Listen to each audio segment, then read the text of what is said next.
Print, email, Facebook, Twitter. More suspension likely for 5 councillors after Queensland Parliament passes new local government laws. 5 Queensland mayors and councillors, including Logan Mayor Luke Smith and Ipswich Mayor Andrew Antonioe, are facing immediate suspension under new laws passed in state parliament. The laws, which passed after 3 days of debate, also make it more likely that Ipswich City Council will be sacked. The council has already been issued a show-cause notice to ask why it should not be sacked. Councillor Smith was charged by the Crime and Corruption Commission (CCC) with official corruption, perjury and failing to correct his register of interest in March. Logan councillor Stacey McIntosh, charged with stealing in 2016, also faces likely suspension. At Ipswich, Councillor Antonioe would be automatically suspended, although he has already stepped aside from mayoral duties after being charged with fraud offences by the CCC earlier this month. The new legislation, when given assent by the Queensland Governor,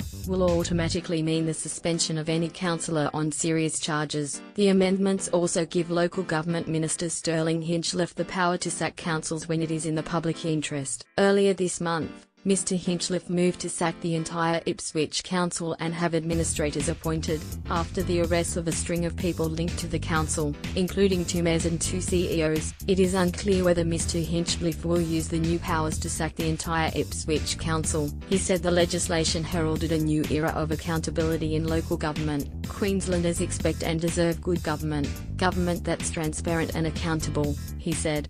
Regrettably, good government has been lacking at some of Queensland's biggest councils. There are currently a number of mayors, councillors and council officers in Queensland facing dozens of criminal charges between them.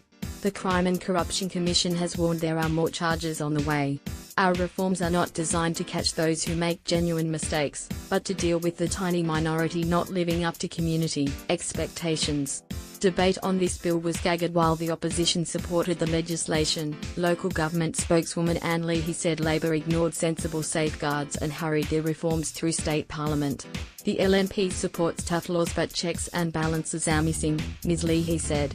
Labor has arrogantly gagged debate on this bill, including myself in mid-sentence, and these unprecedented amendments haven't been subject to the normal committee process. Laws to ban property developer donations to political parties were simultaneously passed in state parliament. LNP Education and Industrial Relations spokesman Jared Blagey argued the ban should not be retrospective to October 2017 and should include union donations. This bill with respect to the donations, banning donations for property developers is simply to nobble the LNP's chances of success at an election, he said. Deputy Premier Jackie Trad said the developer donation ban would help increase transparency at a local and state level.